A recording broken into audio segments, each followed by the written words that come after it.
green flag is in the air and we are racing here from the Hirochi Speedway.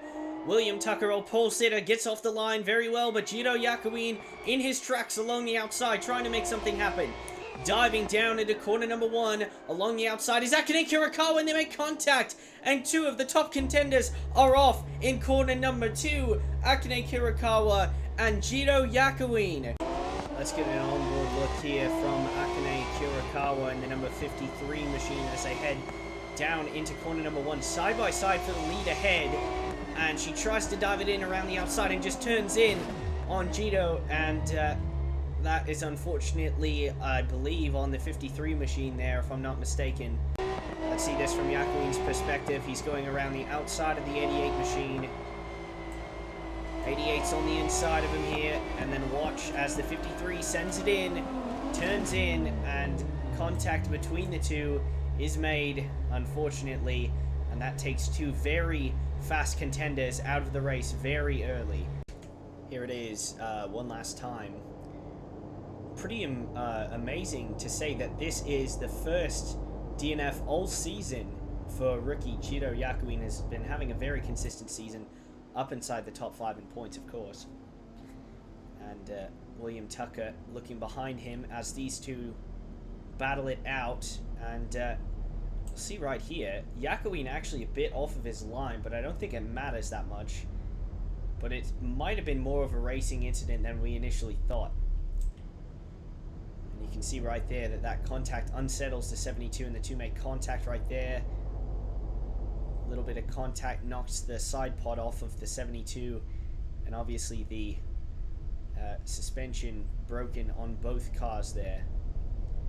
And that is an unfortunate way to start off the race. Flying laps are much more difficult in this car due to the way that they're set up, but the green flag is back in the air. William Tucker and Fabio Brizza, for the first time in a while, is up front, and he's looking to the outside as they head into corner number 1. Fabio Brizza looking very strong. This is about one of the first races this season that he's been up and in the fray, fighting for the lead here on the restart. Big run out of the corner comes Fabio Brizza, gets up behind the number 88, and this is going to be a treacherous move as they head into the fast right-hander. Is he there? No, he's not.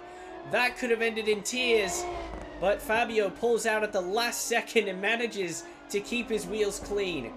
And here he comes around the outside. Will that move work? What a brave move to the outside for Fabio Brizza up the hill. We rarely see that move work, and he pulls it off. What a job. And Fabio Brizza starts to pull away. Let's get another look at this move on board with Fabio Brizza.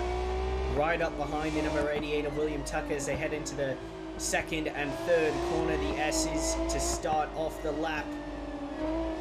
There's corner number 4 and into 5 right here. This is a treacherous place to try and make the move. He actually gets alongside him, but William Tucker closes it off.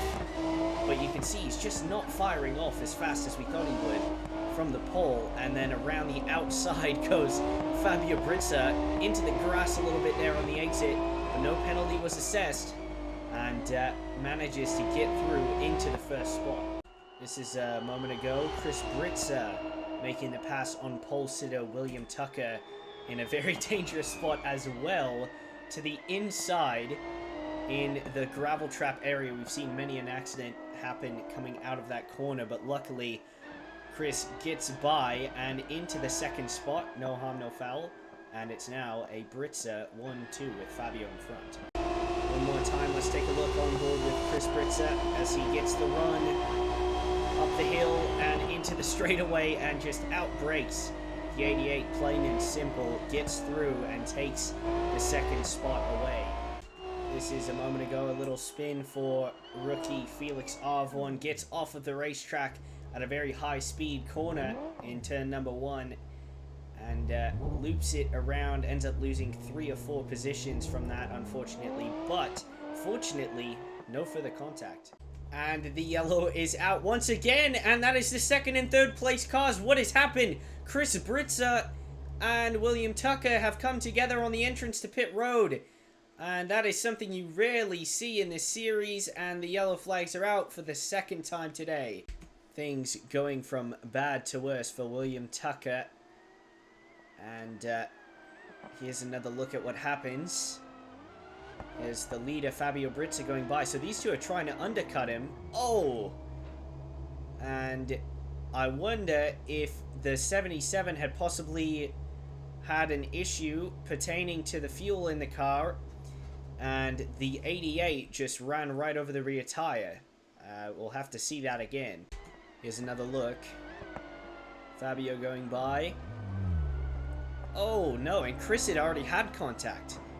Oh, and then William Tucker runs straight into him, so I don't think he had anywhere to go there, but we're going to have to take another look. On board with William Tucker as they headed through the S's and down into the braking zone. You can see the lockup for Chris Brizza, and he tries to get to the inside, and Brizza is just coming back across the racetrack. The steering's obviously either broken or non-responsive, at least on Brizza's car, and William Tucker was just trying to sneak through for a clean pit entry and ends up running straight into him. One last look at it here, following along with Chris Brizza as he makes the dive to pit road, and something happens here as he's braking for the corner. Oh, he knows he's not going to make it. He's just carrying too much speed, and that is a mistake that we rarely see from veteran Chris Brizza, and it rips the left rear suspension off of the race car. And at this point, he's carrying himself along the outside dirt banking, comes down the racetrack, and he's going to impact the tire wall on the inside here.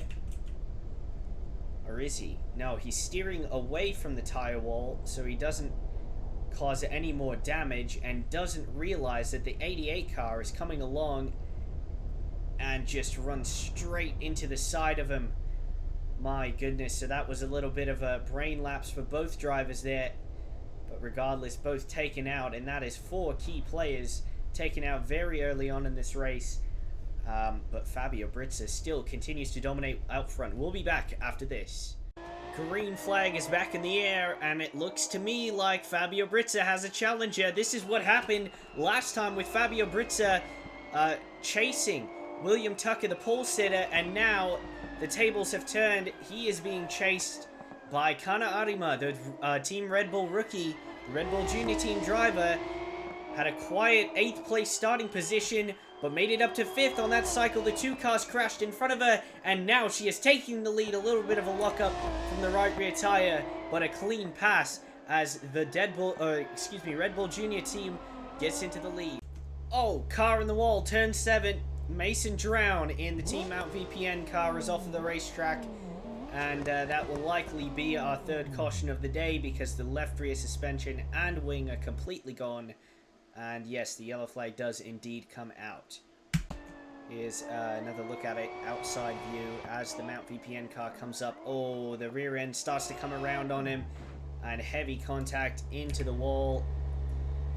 And Mason, unfortunately, out of the race very quickly with that accident. We cut to the onboard. Let's actually see the onboard. See if we can deduce what happened here. Down into the braking zone, turns right. Oh, and the car snaps around on him there. That would have been not so nice on the wrists.